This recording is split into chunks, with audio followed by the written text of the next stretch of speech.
다시 시작합시다.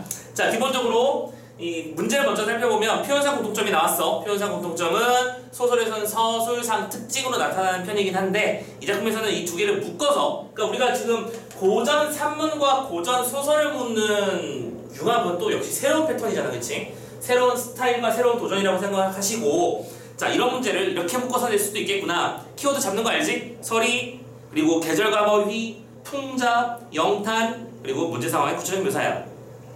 참고로 얘들아, 청강사대용부전이 가전이라는 이걸 미리 알고 있었다면, 혹시라도 알고 있었다면 먼저 어디갔어? 3번이 신경 써야 해, 맞지? 그런데 농가 원령가도 미리 알고 있었다면 절대로 농가 원령가는 그 풍자에 속할 리가 없으니까 일단 거르고 시작할 수 있다. 그러니까 기본적으로 우리가 작품들을 어느 정도 알고 시작하면은 거를 타선이 생긴다는 것도 굉장히 중요한 문제를 빠르게 풀기 위한 기술 중에 하나가 될 거라는 거 생각해줬으면 좋겠어요. 아무튼 키워드 잡아놓으시고요. 43번 가를 이해하자. 작품 자체에 이해하니까 이거는 한 작품 풀고 바로 그냥 해결해버리면 되겠지. 그리고 키워드 보세요. 현부의 아들인 원서는 이러고 있었지. 기본적으로 현부, 짱으로 현부 전이잖아, 그렇지? 이따 나오겠지만 거북이에요. 네. 이 현부라고 하는 인물에 중점을 두고 작품의 어떤 사건 전개를 살펴보면 되겠구나 생각하시면 되겠습니다. 44번 보기를 참고해서 나의 A를 이용하자. 이거는 우리 다음 챕터에서 보시면 되겠는데, 참고로 이 내용은 농가 원령가의 기본적인 특성입니다. 농가 원령가는 다음에 4가지 요소를 기준으로 무한 반복되는 패턴을 지니고 있다. 알고 계시면 좋고, 혹시 내신 대비 때 이 작품을 배워서 알고 있는 사람이라면 이것도 당연히 원래 이거 알고 있는 건데 할 수 있을 것 같아. 45번 보기를 바탕으로 가나를 감상하라. 자, 작품의 키워드 잡아주고 시작하고 있네. 먼저 읽고 해보자고요. 먼저 우리는 가만 읽을 거니까 오늘은 가만 정리하자. 자, 이 작품은요, 옳은 일을 권장하고 잘못된 일을 경계하는 권계를 주제의식으로 삼고 있다. 기본적으로 주제를 설정하고 있네요. 이 작품 주제는 권계야. 권하고 계도하는 거야. 올바른 길로 이끌어준다는 뜻이죠. 청강사대용부전은 신중한 처세를 권계하고 있는 작품으로 거북이를 의한한 인물과 실제 인물들을 바탕으로 교훈적인 내용을 전달한다. 근데 이건 가전이기 때문에 되게 당연한 얘기입니다. 그렇죠? 권계라는 주제의식을, 권계가 뭐야? 올바른 쪽으로 교훈을 전달하는 거잖아요. 그렇지? 그리고 거북이를 통해서 의인화된 대상을 통해서 방금 뭐라고 했었지? 교훈을 전달하고 있다. 우리가 알고 있는 그 내용이 그냥 이거는 안 써도 돼. 자, 이렇게 연결되고 있는 거 잡으시면 되겠고요. 자, 작품을 먼저 보기에 앞서서 기본적인 거 몇 가지만 깔고 갑시다. 기본적으로 우리는 지금부터 가전 문학을 볼 거야. 가전이라고 하는 건 여러분들 공방전 본 적 대부분 공방전으로 시작하거든, 그치? 혹시 뭐 이거 말고 북선생전을 본 사람도 있겠지만, 이 공방이 뭐였어? 동그라미와 방, 네모잖아. 그렇지? 엽전을 비유해서 그 엽전이 세상에 끼친 폐해를 설명하면서 마지막에 역사가는 말한다 하면서 끝냈던 작품인 거 알고 있을 거야. 이 작품도 그거랑 똑같은 계열의 작품입니다. 가전이라고 하는 건 기본적으로 설화와 그리고 고전 소설 사이에 존재하는 중간재적 특성을 가지고 있어. 그러다 보니까 산문의 특성을 가지고 있으면서, 그렇지? 의인화된 뭔가 창조된 인물을 일대기를 풀어내가는 뻥인 이야기인데 진실성과 사실성을 담아내는 작품이라는 거, 그게 우리 산문의 특징이잖아, 그렇지? 요일을 가지고 있지만 동시에 교훈이라고 하는 교술적 특징도 가지고 있는 게 특징임을 알고 계셨으면 좋겠고요. 이 작품의 주제는 아예 디테일하게 잡아놓고 갈게. 거북이를 의인화시켜서 안분지족의 삶이라고 하는 권계를 이끌어내는 작품이다라고 미리 작품의 주제를 알고 가면 쉽게 갈 수 있을 겁니다. 네. 자, 그러면 작품의 내용을 한번 살펴보도록 할까요?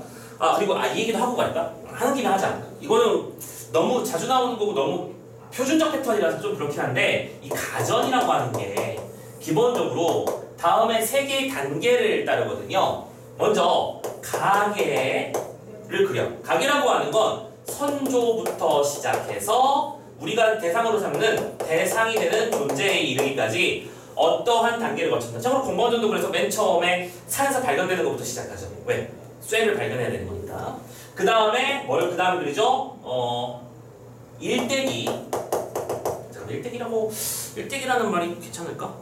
행적이라고 하나 쓸게요. 행적을 통해서는 그 대상이 되는 인물의 일대기를, 그래서 어떤 시기를 어떻게 자라나고, 참고로 이때 이 녀석은 1화를 중심으로 하는 경우가 많다. 에피소드 중심으로 간다. 그리고 마지막에 사평이라고 하는 것으로 마무리죠. 사평이라고 하는 것은 말 그대로 역사가의 평가예요. 평가? 평가? 그래서 그 인물이 과연 우리가 긍정적으로 생각하는 인물은 맞는지, 그 인물이 부정적인 인물이었다면 우리가 이것을 통해서 느껴야 되는 교훈은 무엇인지 평가하면서 논평하는 마무리를 만드는 게 이 가전의 일반적인 패턴이야. 그러니까 이것도 혹시 모르니까 한번 볼게요. 이 작품도 그 흐름을 똑같이 따라갈 거예요. 가봅시다. 현부는 어떤 사람인지 알 수 없다. 참고로 여기서 현자가 무슨 현자입니까? 하늘, 천, 따지, 거물현. 누가? 그치? 검은색 아저씨. 참고로 검은 옷을 입은 사람이라는 뜻인데 거북입니다. 네. 그래서 어떤 사람인지 알 수 없는데 어떤 이가 말하길 그 선조도, 그치? 우리 예상대로 선조부터 시작하지. 그 선조는 신인이었다. 신적인 존재였다. 형제가 15명인데 모두 체구가 크고 굉장한 힘이 있었다. 천재 하나님께서 명령하셔 바다 한가운데 있는 5산을 붙잡게 했던 자가 바로 이들이었다 라고 말한대요. 그리고 자손에게 이르러서는 모양이 차츰 작아지고 또한 소문이 날 정도로 힘이 센 자가 없었으며 오직 점치는 것을 직업으로 삼았다. 왜 그런지 알겠어? 봐봐. 거북이가 원래는 땅을 유지하는 거인, 신적 존재였어. 거인이라고, 사람은 아니잖아, 그렇지? 땅을 유지하던 거대한 존재, 어떤 신적 능력을 가지고 있었다가 그 신적 능력을 쇠퇴하고 우리는 점치는 일로 살아가는 존재가 되었대. 그러니까 이 신적 요소가 삭제된 거죠. 근데 이 얘기는 왜 그러는 거냐? 우리가 거북이를 가지고 뭐 했다는 걸 알고 있어? 점을 쳤잖아요. 거북이의 등껍질을 가지고 점을 치죠. 그래서 여러분들 구지가 배울 때 거북이 점 치는 법 말씀드렸죠? 거북이의 등껍질을 잘 말렸다가 중요한 일이 있을 때 빡 하고 깨봐. 그래서 깨진 방향을 보고 이번 일은 길하다, 이번 일은 흉하다 이렇게 점을 치거든. 그 얘기하는 겁니다. 그래서 터가 좋고 나쁨을 보아서 일정한 장소에 살지 않았기 때문에 그의 향리, 고향이나 세계라고 하는 건 월드가 아니고 그 세상의 계통, 그러니까 선조와 후손 간의 그런 관계도를 자세히는 알 수 없다라고 말합니다. 그의 먼 조상은 문갑입니다. 왜 문갑일까? 각골문자잖아, 그치? 그 딱딱한 그 위에다 글자 새기는 거. 그래서 문갑이라고 나오는 거야. 오케이. 문갑인데 요 시대에는 낙숫가에서 그 물가에서 숨어서 살았어요.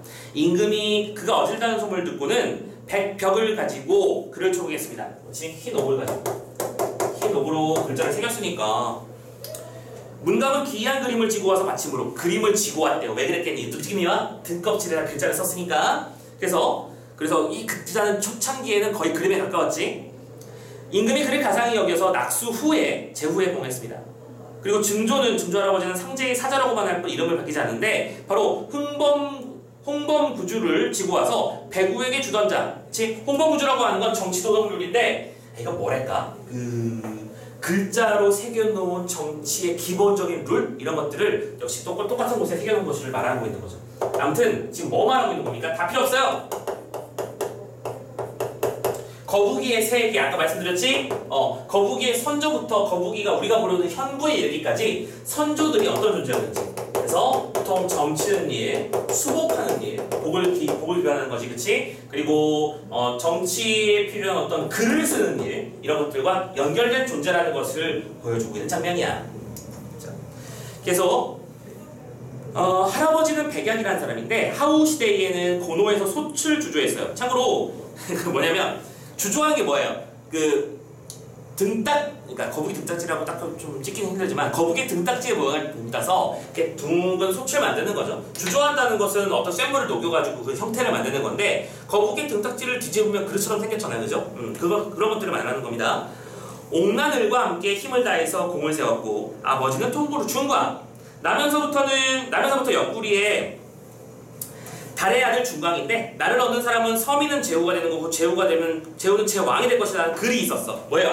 태어나면서부터 글자가 있었대요. 뭡니까? 각골문자. 자, 지금 흐름만 딱 잡으세요. 오케이? 세 개를 설명하며 그의 선조가 어떤 의미로 쓰였는지, 점이나 소금이나 그런 의미로 쓰였다 연결되고 있는 거 보이시죠? 그래서 그를 중광이라고 불렀대요. 자, 현부는 이것부터 끊어주시면 되는 거죠. 그럼 현부는 하면서 지금부터는 뭐가 시작될 거야? 행적이 시작될 거야. 우리 지금까지 뭐 읽은 거야? 가계행범이다, 그죠? 행적 볼게요. 침착하고 분량이 깊었다. 침착하대요. 그리고 분량이 깊대요. 자, 긍정적인 속성으로 묘사되는 거 보이시죠? 오케이? 분량이 깊다라고 하는 것은 뭐랄까? 그 도량이 넓다라고 번역하시면 돼요. 도량이 넓은 건 뭐지? 누가 뭔가 잘못을 해도 괜찮아. 감싸주는 거. 그의 어머니가 요광성이 품에 들어오는 꿈을 꾸고 아기를 뵀다. 막 나왔을 때는 관상쟁이가 보고 등은 산과 같고 무늬는 버려있는 성자를 이루었으니 뭐예요? 등이 산처럼 이렇게 솟아있고 무늬가 막 새겨져 있대요. 거북이 등 껍질. 그래서 반드시 신성한 상입니다라고 말했대. 장성했습니다. 컸습니다.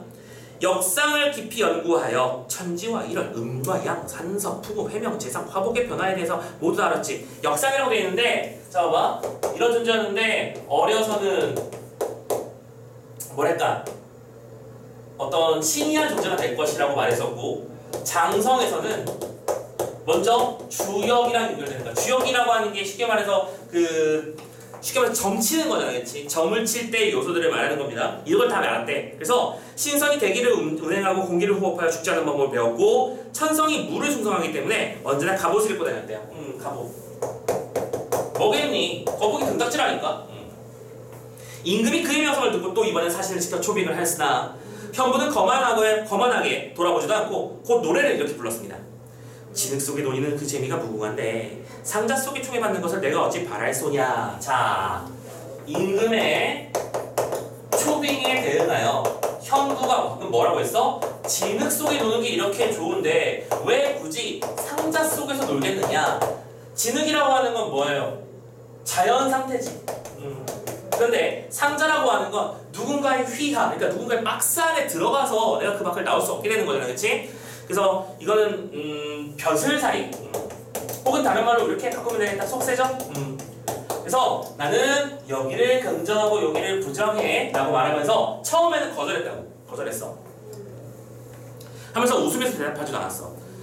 이로 말미암아 그를 불러들이지 못했는데 그 뒤에 송원암 때에 예저라는 사람이, 자, 예저는 근데 어부예요. 근데 자, 개뿔도 무시하다가 예저라고 하는 어부가 제가 그를 강제로 협박해서 임금에게 바치려고 하는 놈들이었어. 그렇지? 어부가 임금에게 바치려는 상황이야. 오케이? 어부가 우리 낚시꾼들이 잡을 수 있잖아, 그렇지? 잠깐만 잡아서. 그래서 왕에 바치려고 하는데 그가 아직 왕을 뵙기 전에 왕의 꿈에서 어떤 사람이 검은 옷차림으로 짜온 거야. 지금 근데 왕의 꿈이야. 그러니까 이건 이전이야. 이전에 왕의 꿈에서 이런 일이 벌어져. 왕 앞에 현부가 나타나. 검은 옷을 입은 사람이 나타나. 그래서는 제가 청강사전대에 왕 좀 보러 왔어요. 과연 그 다음 날에 또 진짜로 현부가 온 거지. 벼슬을 주려고 했더니 현부가 말합니다. 제가 저 사람한테 강화를 당했고 왕께서 덕이 있다는 말을 들어서 뵙게 되었을 뿐입니다. 내가 벼슬하려고 여기 온 게 아니죠. 근데 왜 당신은 저를 잡아두려고 하시는 겁니까? 왕은 그를 놓아보내려고 하다가, 그래서 그런 그 얘기를 듣고 내가 놓아보내려고 했었는데 이번에는 위평이라고 하는 사람이 또 간다. 위평. 이건 신하야. 그러니까 훌륭한 어부나, 아니 훌륭하다고 좀 표현하기 좀 그렇지, 어부나 이 신하들 때문에 현부는 어쩔 수 없이 관직에 몸을 담을 수밖에 없는 상태임을 보여주는 거야. 밀간, 은밀히. 이근이 쟤 그냥 간다고 하잖아요. 장난 아니네요. 쟤 꼭 잡으셔야 됩니다. 말한 거죠. 밀간, 은밀히 강헌한 거야. 해서 곧 중지하고 그를 수형승에 임명해버렸어. 그래서 이 두 사람 덕분에 얘 때문에 잡혀왔고 얘 때문에 관직을 맡게 된 거지. 수형승. 승이 아니야. 수형승. 오케이. 물 관리하는 관리, 물 관리 임명되었어요. 또 옮겨서 이번에는 도수자사까지 제소했고요. 도수자사. 자사라고 하는 건 관직명이고 도수만 보면 돼요. 수도 보시고요, 수도 보시고 다 물이지. 도수라고 하는 거는 물길, 그러니까 관계 사업을 말하는 겁니다. 했다가 곧 발탁해서는 이번에는 대사령이 되었고, 대사령은 이거는 관계사업. 사령이라고 하는 거는 천문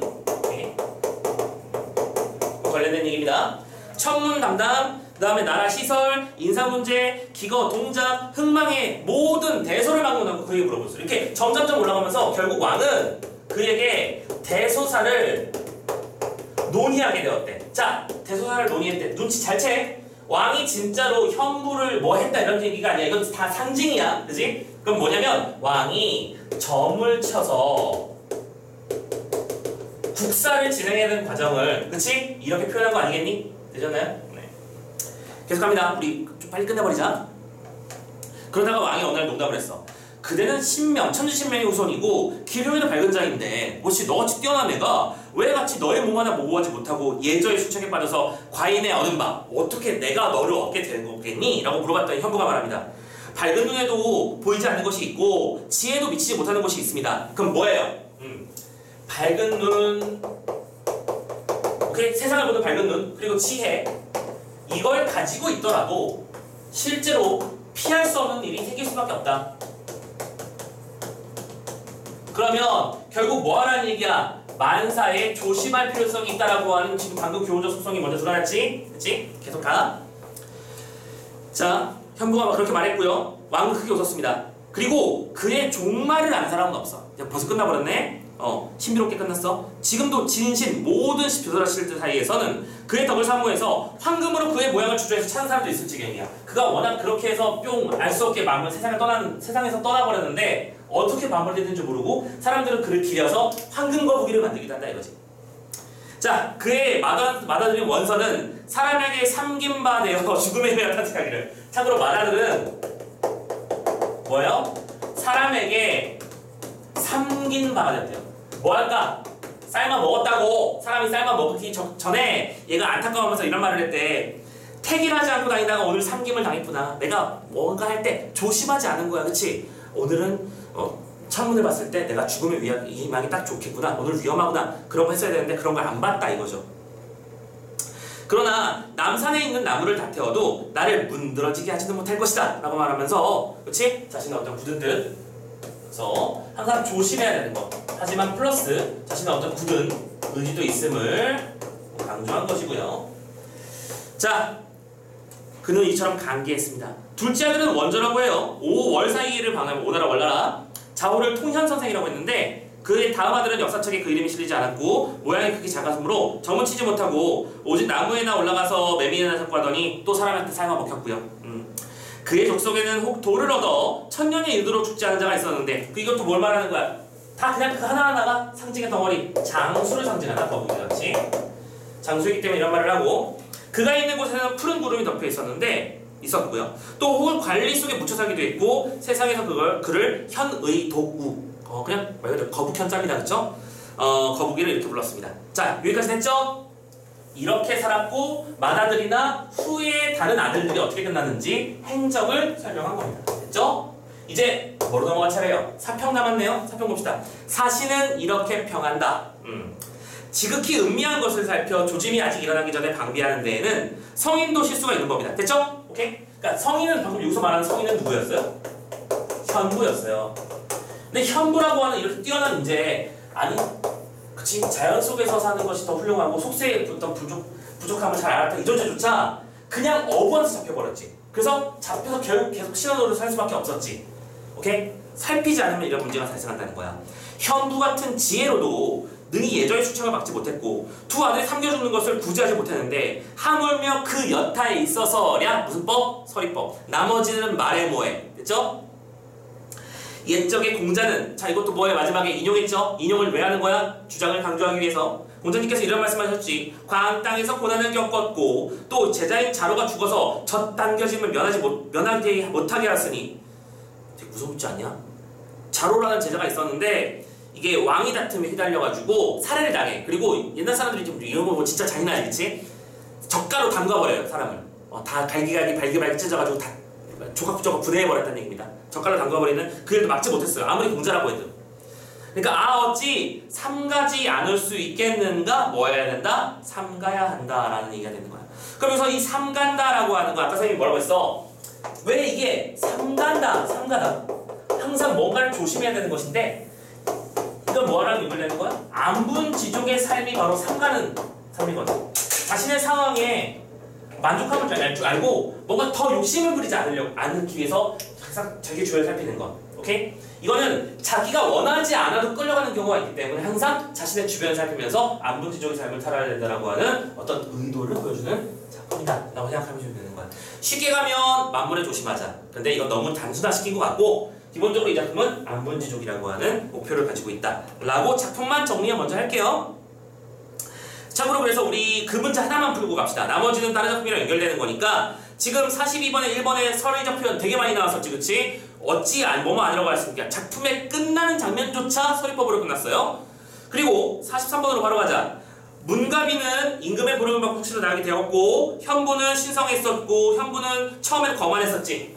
내가 뭘 왜가? 막 이랬었죠. 그리고 위평의 밀간이 때문에 오케이 결국에는 끌려갔었지. 다 맞는데 5번 현부의 아들인 원서는 강계하여 사람들에게 통영선생으로 칭송되었다. 말도 안 되는 거 보이죠? 방금 읽었잖아. 여기서 원서라는 아들은 어떻게 했어? 사람한테 삼겨 죽였잖아요. 그쵸? 삼겨 죽이면서도 나를 그렇게 강계한다 라고 얘기하는 뭐냐. 나는 남산에 있는 나무를 다 태워도 나를 함부로 건들지 못할 거야. 이렇게 얘기하면서 자신의 어떤 의지를 강조했던 인물이었고 참고로 그 통현선생이라고 불리는 존재가 어디 갔지? 통현선생이라는 단어가 어디 있었더라? 마음이 급해서 지금 안 보여요.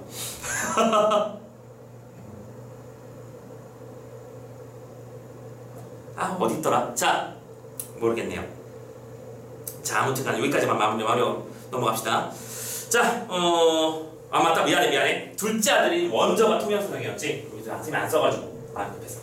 자 어쨌든 여기까지 해서 첫째 아들이 아니라 둘째 아들의 이름이 통현선생이었다는 거 잡아놓으시고 43번까지 문제를 해결해 봤습니다. 자 보조자료에 역시 청강사자연부전에 다른 형식의 분석자료가 실려있을 테니까 이 자료까지 같이 읽어주시고 다음 시간에 우리 마지막 작품 농가 원령가. 근데 참고로 여기서 우리가 보는 녀석은 정원령 하나뿐인데 나중에 4원령이나 8원령 같은 유명하다고 말하기 좀 그렇지만 같이 격가지로 좀 살펴봐야 될 녀석들을 같이 정리해 놓고 다음 3주차로 넘어갈 테니까 여러분들은 3회 모의고사도 다 깔끔하게 풀어서 가지고 오시면 되겠고요.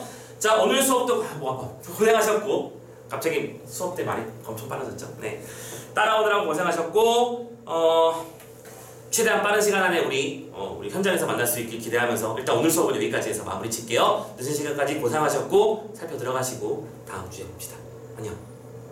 들어가세요.